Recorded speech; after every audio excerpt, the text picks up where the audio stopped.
Hello everyone, Ogre27 Kane here today, and we're gonna do a review of The Legend of Zelda: Echoes of Wisdom for the Nintendo Switch. Let's do a brief overview and figure out what we're talking about today. Now I do want to start off with a spoiler warning because I do show off the first 3 or 4 bosses and their respective dungeons. I show off about the first quarter or so of the game in this because I had a lot of questions on how the mechanics all worked. Did the dungeons still function the same? Were the boss fights still the same? Were they all fun? Do the mechanics work together in these respective areas? And I'm happy to report they do. In this review, we're going to go over some of those highlights, some of the highs and lows, such as performance, and some of the great highs, such as the variation in combat. I really enjoy these top-down 2D Zeldas, and this is a great one to add to your list of games to play. So let's start off with the gameplay. So the gameplay in this, while starting out functioning like a top-down 2D Zelda, really is not. After you get through the tutorial area and you lose Link essentially and become Zelda, you'll gain a staff which can create echoes out of every object or monster in the world. You then utilize all these puzzle pieces to solve every puzzle. What's cool is most of the puzzles in this game are open-ended and allow you to solve them in a ton of different ways. There's an ability that's very similar to Ultra Hand in this, to which you can utilize to manipulate objects in the world. You can also allow them to control you and follow them, and you can use this for solving puzzles. If this doesn't work for you, you can just create echoes and solve the puzzles with an echo. You can utilize this in combat as well, keeping distance between you from enemies and utilizing other monsters to shorten that gap that are fast. Or maybe you want an aerial monster that will take care of the boss while you run and hide and look for hearts. Every single element to this game is built with a lot of love and care, and you can tell that there was a ton of testing and figuring out all of these puzzle combinations. I truly enjoyed all the boss fights in this game because they do act like their own little puzzle while still having a ton of combat to them. It's a traditional Zelda game, but it does require a little bit of complexity in how you think about solving things. You can't really just run into an area and spam things, you have to think about it. The other cool aspect of gameplay in this is it's semi-open worlds where the story functions and does its job, but it does give you choices on where you want to go. So let's hit the story. So the story in this game, from what I've heard, the prevailing theory right now is that this takes place before Skyward Sword, and is actually the Legend of Zelda, the Great War that is set up in the introduction to that game. Other elements, such as the end boss you'll fight in this named Noel, claim to be older than Demise and Ganon himself.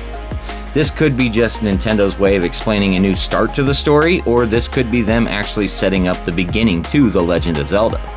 I don't really know this answer, but the story itself in the game is pretty well done, and it will make you happy to get through it and help each creature along the way, just like you do in most Zelda games. The other thing is that the story is just complex enough to keep you moving forward and to finding the next thing. As I explained previously with the way the gameplay works, it goes in tandem with the combat and the puzzle elements to where you're never lost for too long, and the story's not too complex to where you can't pick up and play it later if you need to. I highly enjoyed the story to this game, but it is quite different from what you expect. So, let's hit the combat now. So the combat in this game is very different from any other Zelda game. It feels the same when you're controlling the Shadow Link character, but this is only for moments at a time and as you collect the dark energy you need to operate it. The rest of the time you'll be utilizing enemies, echoes, that you have to fight each other. And some of the echoes are really good and responsive and they do a lot of damage and they fight well, and some of the echoes are just downright terrible.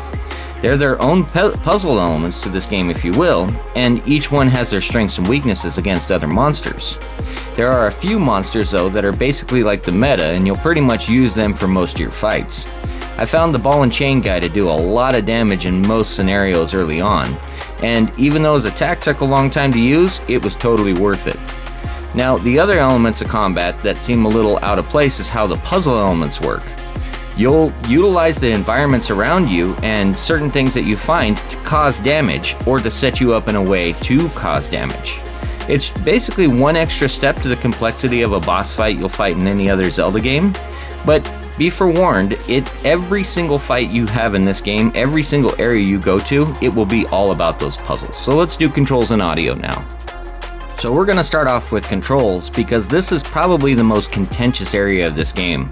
While the game itself controls fantastically and movement feels great and using all of your echoes and abilities feel great, The way in which you get back and forth between your echoes is downright annoying. Utilizing the D-pad to scroll through one at a time, especially when you build up 30 or 40 echoes, turns into just outright annoyingness. I really hope that they would fix this, but oh well. Let's check out some audio now and see what you think of the audio, because I really enjoyed it, but it is very much just like an old school Zelda game. Let's take a listen.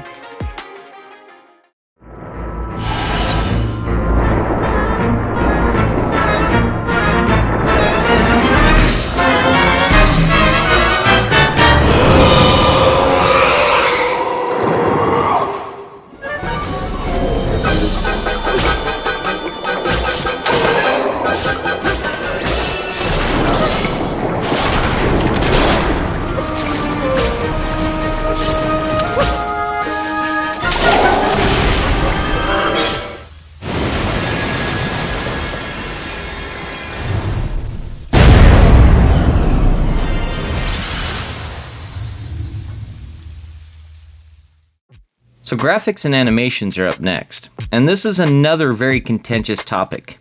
As the game itself is beautiful and has a wonderful art style, it will be one of those timeless games that looks good 20 years from now. The other hand is it has a crazy weird frame rate. The frame rate will judder all over the place, and you can tell they were trying to stay above 30 frames, but when it falls below, you feel it. Now, this didn't really affect me in combat per se, as most of the time it occurs in the world itself, out in the open world, and I'm sure it's probably because there's a lot of stuff going on.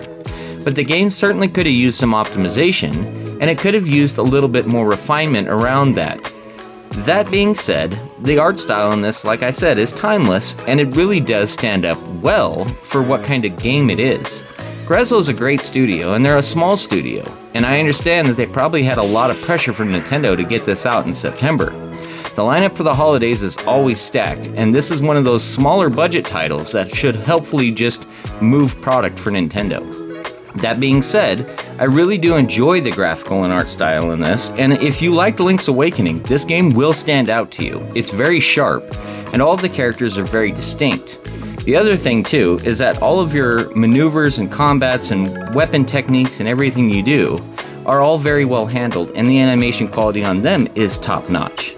So these things aside, it's really kinda up to you and whether you can handle that juddery frame rate. Personally for me, it was not that big a deal, so let's do conclusion now. So in conclusion, I really was on the fence about this game.